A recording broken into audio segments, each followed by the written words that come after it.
Hello, I'm here, top of Church Street, Primark, Bold Street end, on this very busy, rainy Sunday afternoon. Talking to someone earlier on, he was telling me the amount of private hire cabs they need to order due to the employment they're in. And it's literally now dominated by universal Scousers.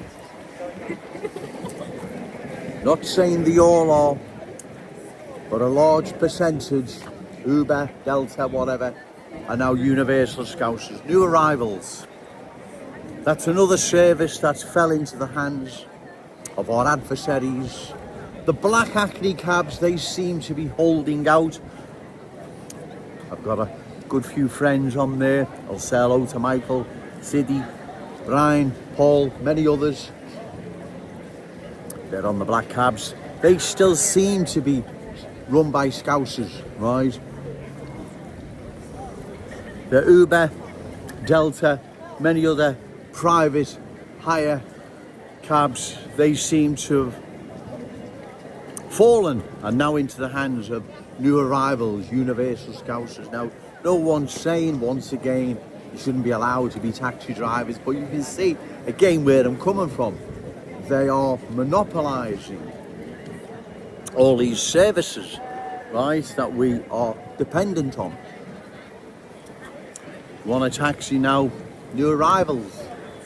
Go to the post office, new arrivals. Bargain booze, new arrivals. Convenience stores, vapes, your haircuts, new arrivals. Now, once again, no one's saying they don't provide a good service, and no one's saying they shouldn't be there. But what's happening, as you all know, they are controlling all these businesses, right? They are taking them over. Now, that's not the same as giving people a fair crack of the whip. It's totally different. That's not what's happening. You know what's happening, right? They are taking over these businesses, services we rely on. What is going to happen? Our children and grandchildren, what's going to be left for them? They're going to be more and more beholden to universal Scousers, our adversaries. This can't be good for any community, for any town, city. It can't be good long term for our city's best long-term interest. How can it be, right? It just can't be.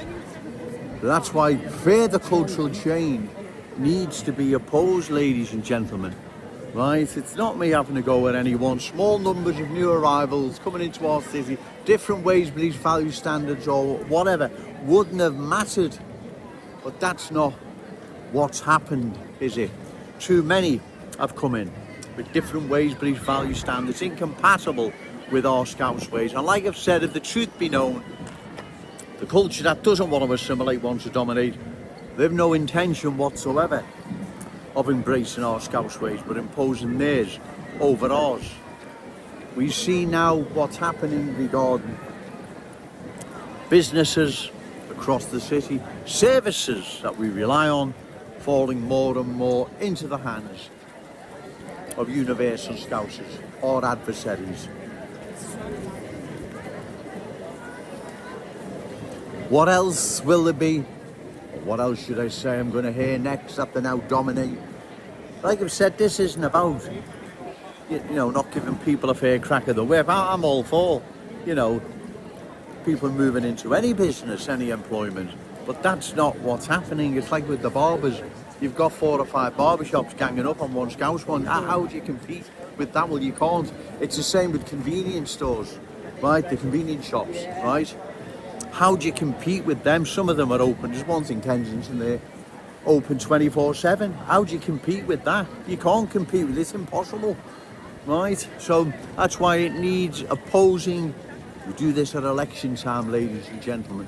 Find a candidate, reliable, credible, opposed to further cultural change, and give them your vote. Because if we leave this much longer, we're not going to have a city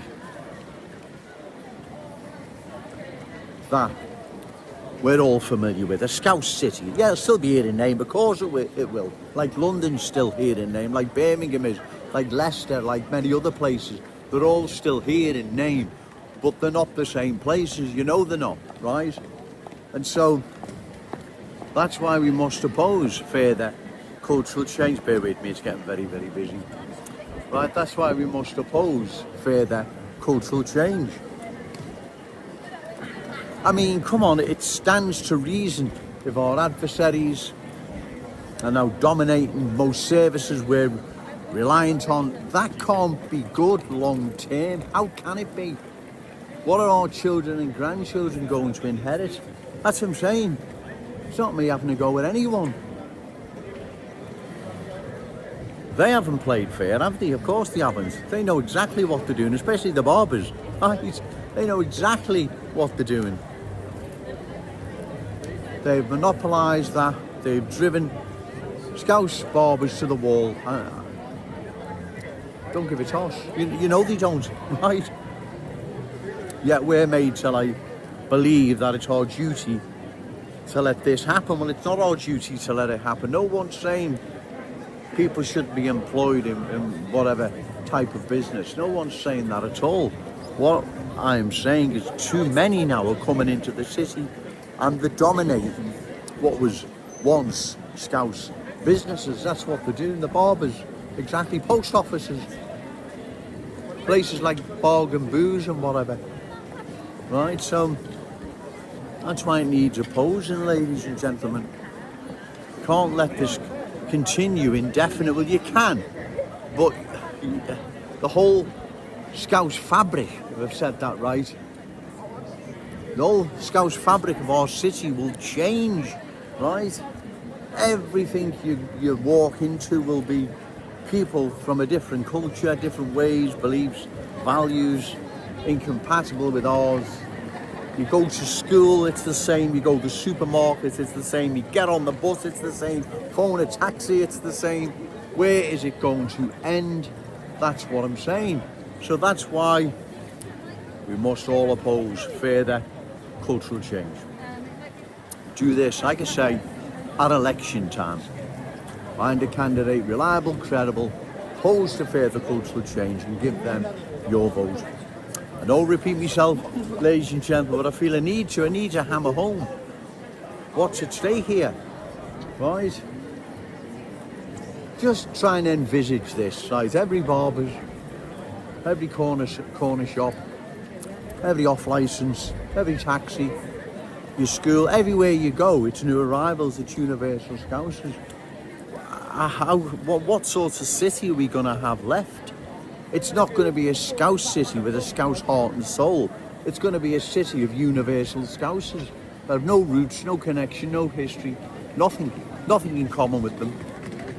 And we're just picking the crumbs off the table, or should I say our children and grandchildren. So that's why it must be opposed, ladies and gentlemen. It's not me having to go with anyone. It's the awful truth, I'm afraid. Right? If we don't, like I've said, long term, this will be disastrous. Right? Can't let this happen. Scouse legacy must be delivered to its rightful inheritors. Our children and grandchildren, all those amazing Scousers yet to be born. Right? No one else. I can't see how anyone could have a problem with that, but that's what's going to happen if cultural change is not stopped. We must oppose it, ladies and gentlemen. Like I say, my final note, you oppose it at election time, find a candidate reliable, credible, opposed to further cultural change, and give them your vote. Short of that, these politicians will sell us down the River Mersey without a doubt. Well, they're doing it now, right? They're doing it now. It's getting very, very windy, very busy. So I'll call time. But remember, say no to cultural change. Yes to Scouse pride. Shout it out loud. Scouse and proud. Okay, thank you.